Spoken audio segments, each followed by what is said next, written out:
Hello students, how are you? তোমরা সবাই কেমন আছো? আমি ইংরেজি বিষয়ের শিক্ষক Mohammad Badrul Alam Faruk, Viqarunnisa Noon school and college ঢাকাতে কর্মরত আছি। তোমাদের ইংরেজি ফার্স্ট পেপার পরীক্ষা তোমরা কেমন প্রস্তুতি নিয়েছো? সামনে এসএসসি পরীক্ষা তোমাদের, তাই পরীক্ষার প্রস্তুতি কেমন হয়েছে এই বিষয়টি কিছুটা আলোচনা করা, কিছু পরামর্শ দেওয়া, কিছু টিপস দেওয়া, যাতে তোমাদের পরীক্ষায় রেজাল্ট ভালো করতে সহায়ক হয়। এই জন্য আজকে আমরা কিছু বিষয় আলোচনা করব। ফার্স্ট, আনসিন কম্প্রিহেনশনের question number 1, this is multiple choice question. প্রত্যেকটি প্রশ্নের 3টি অল্টারনেটিভ অ্যান্সার দেওয়া থাকবে। একটি 100% কারেক্ট, অন্যটি 95% কারেক্ট, আর একটা সম্পূর্ণ আলাদা, দ্যাট ইজ ইনকারেক্ট। এখন প্রশ্ন হচ্ছে, যেই দুইটি প্রশ্নের উত্তর কারেক্ট এবং আরেকটি খুব কাছাকাছি, তার মধ্যে যেটা মোর কারেক্ট সেটাকেই তোমাদের সিলেক্ট করতে হবে। Then question answer carrying 10 marks. এই কোশ্চেন আনসারটিতে যে প্রশ্ন দেওয়া থাকবে আনসিন কম্প্রিহেনশন থেকে, প্রশ্নের উত্তরটা নিজের ভাষায় লেখার চেষ্টা করবে। কোনো টেক্সট থেকে সরাসরি কোনো লাইন কোট করা যাবে না। Next, summary writing. এখানে 10 মার্কস। সামারি রাইটিংয়ের ক্ষেত্রে মনে রাখবে যে টোটাল প্যাসেজকে সংক্ষেপ করে 1/3 আকারে নিতে হবে। এটার সাইজটা হবে 1/3 এবং সাবজেক্ট ম্যাটার যেটা, এইটাকেই শুধু রাখতে হবে, আননেসেসারি ডিটেলসগুলিকে অমিট করতে হবে। এরপরের যেটা আনসিন কম্প্রিহেনশন থাকবে, সেখানে 23 মার্কস টোটালি থাকবে, যাদের মধ্যে কোশ্চেনের আইটেমগুলি information transfer, fill in the gaps এবং ম্যাচিং।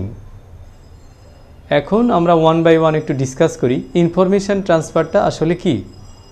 ইনফরমেশান ট্রান্সফার হচ্ছে কোনো একটি ব্যক্তি সম্পর্কিত যদি প্যাসেজটি হয়ে থাকে, ফর এক্সাম্পল মনে করো যে প্যাসেজটা কবি পোয়েট নজরুল ইসলাম সম্পর্কে। যদি প্যাসেজটি কবি নজরুল সম্পর্কিত হয়ে থাকে, তাহলে হুয়ের জায়গায় যে প্রশ্নচিহ্ন দেওয়া আছে, সেখানে তোমাদের কোশ্চেন লেখার সময়, আনসার লেখার সময় এখানে লিখতে হবে নজরুল ইসলাম। নজরুল ইসলাম। এরপরের প্রশ্নটি জানতে চাওয়া হচ্ছে যে তার বর্ণটা কখন হয়েছিল। সেক্ষেত্রে তার ডেট অফ বার্থ লিখতে হবে। সে আনসারটি হবে, এই হোয়াটের আনসারটা হচ্ছে 1899। এখানে সাল দেওয়া আছে 1914। এখানে ডেসক্রিপশানের জায়গায় লেখা আছে হোয়াট, অর্থাৎ 1914-এ 1914 সালে কি ঘটেছিল। In this space you have to write first world war began. 1976 এখানে বলা হচ্ছে যে হোয়াট, 1976-এ কি ঘটেছিল সে ডেসক্রিপশান দিতে হবে। হোয়াট, সেখানে এখন আমরা লিখব the death Nazrul Islam died. This is 5th question. He was taken to Bangladesh. তাকে বাংলাদেশে আনা হয়েছে কখন? After liberation war in 1972.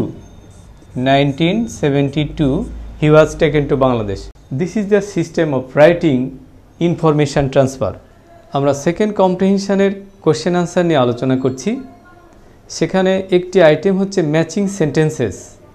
It has 2 parts. একটা part 1 that is for subject and another portion that is for object or complement. সেন্টেন্সগুলির answer এলোমেলোভাবে দেওয়া থাকবে। You have to find out the right answer from column B. Another item, the last one, is rearrangement. Very important item, যেখানে 8 marks আছে। 8টি sentence দেওয়া থাকবে। সেন্টেন্সগুলি অবশ্যই ডিসঅর্ডার আকারে থাকবে, বিশৃঙ্খল অবস্থায় থাকবে। সেটাকে তোমাদের সাজাতে হবে। এই রিঅ্যারেঞ্জমেন্ট বিশেষ করে কোনো ব্যক্তিকেন্দ্রিক হয়ে থাকে, যদি সে ব্যক্তির শুরু থেকে শেষ পর্যন্ত সঠিকভাবে লিখতে চায়, তাহলে একটি সূত্র তোমাদের মেনটেন করতে হবে, যে সূত্রটা আমি এখন আলোচনা করব, যেটা তোমাদের জন্য অনেক হেল্পফুল হবে এবং সবগুলি সেন্টেন্স কারেক্টভাবে সাজাতে কোনো প্রবলেম হবে না। This is the topic rearrangement. Number 1, introduction. কোনো একটা ব্যক্তির জীবনে প্রথমে একটা ইন্ট্রোডাক্টরি সেন্টেন্স থাকে, দ্যাট ইজ ইন্ট্রোডাকশান। সেকেন্ড পয়েন্টটা হচ্ছে তার ডেট অফ বার্থ, তার জন্ম তারিখ। থার্ড পয়েন্টটি হচ্ছে তার প্যারেন্টস সম্পর্কে। জন্মের পরে বলা হয়ে থাকে যে বাবা অথবা মা সম্পর্কে কিছু, যে his father was an advocate বা এরকম। নাম্বার 4 হচ্ছে তার চাইল্ডহুড, তার শৈশবকাল কোথায় কিভাবে কেটেছে সেই বিষয়ে ডেসক্রিপশান থাকে। Number 5, education. And number 6, higher degree. কোনো ক্ষেত্রে কারো জীবনীতে আমরা হায়ার ডিগ্রি রেফারেন্স পেয়ে থাকি। Next number 7 is service. Academic লেখাপড়া শেষে সবাই চাকরিতে যোগদান করে, সার্ভিস। যারা কবি সাহিত্যিক তারা কোনো লেখালেখির প্র্যাকটিস শুরু করে, দ্যাট ইজ রাইটিং। আর যদি কোনো সায়েন্টিস্ট হয়ে থাকে তবে তারা রিসার্চের কাজ শুরু করবে, রিসার্চ। Number 8, promotion. যদি কোনো ব্যক্তি লেখালেখি করে তবে সে এক পর্যায়ে একটা গুরুত্বপূর্ণ বই লিখে ফেলবে, ভেরি ইম্পর্ট্যান্ট কোনো একটা বুক, যেমন গীতাঞ্জলি। আর যারা এখানে রিসার্চ করেছে, সায়েন্টিস্টরা, তারা কোনো একটা বিষয় ইনভেনশন করবে, তারা আবিষ্কার করবে, ইনভেনশন। নাম্বার 10, ইনভেনশনের পরে তারা একটা অ্যাওয়ার্ড পাবে অথবা নোবেল প্রাইজ পাবে, নোবেল প্রাইজ। এরপরে যখন আরও বয়স বাড়বে, শেষের দিকে তারা they will be attacked with diseases, তাই তারা ডিজিজে কিছুদিন সাফার করবে, অ্যাট লাস্ট মারা যাবে, ডেথ। এবং তার শেষে ইভ্যালুয়েশন এর মতো একটা সেন্টেন্স পাওয়া যায়, যে উনি কেমন লোক ছিলেন, সেটাকে ইভ্যালুয়েশন হিসাবে আমরা চিহ্নিত করি। সো এই সব পয়েন্টসগুলি যদি আমরা সিরিয়ালি সার্চ করি তাহলে কোনো একটা ব্যক্তির জীবনের সব ঘটনা সুন্দরভাবে সাজানো সম্ভব। এখন আমরা একটু আলোচনা করব যে আজকে আমরা কি শিখলাম। আমরা যেসব বিষয় আলোচনা করেছি সেটা ইংলিশ ফার্স্ট পেপারের 2টি আনসিন কম্প্রিহেনশনের প্রশ্ন বিষয়ে। এক হচ্ছে মাল্টিপল চয়েস কোশ্চেন, সেখানে যেটা সবচেয়ে বেশি কারেক্ট সেটাকেই সিলেক্ট করতে হবে। এরপরে হচ্ছে সামারি রাইটিং, তোমাদের নিজের ভাষায় এটা লিখতে হবে। তারপরে হচ্ছে তোমার কোশ্চেন আনসার, সেটাও নিজের ভাষায় হলেই ভালো। সেকেন্ড কম্প্রিহেনশনে ইনফরমেশন ট্রান্সফার, কোনো একটি প্রশ্নের উত্তর চাওয়া হবে এবং প্রশ্নের উত্তরটি প্যাসেজের ভিতর থেকেই দিতে হবে। আর একটি হচ্ছে তোমাদের ফিল ইন দ্য গ্যাপস, সেটা একটি পয়েন্ট মিসিং থাকবে, সেটাই তোমাদের সাপ্লাই দিতে হবে।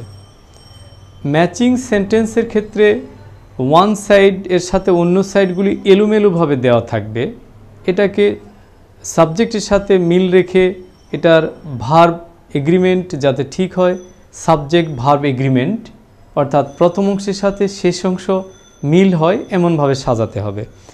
এবং সর্বশেষে রিঅ্যারেঞ্জমেন্ট, কোনো ব্যক্তি সম্পর্কিত রিঅ্যারেঞ্জমেন্ট হলে সেটা এই ব্যক্তির ঘটনাগুলিকে সুন্দরভাবে সাজানোর জন্য আমি এই সূত্রটি এতক্ষণ তোমাদের সাথে আলোচনা করলাম, সেটা যদি সবাই মনে রাখতে পারো এবং এই পয়েন্টসগুলি 1 বাই 1 সার্চ করো তাহলে ভুল হবে না।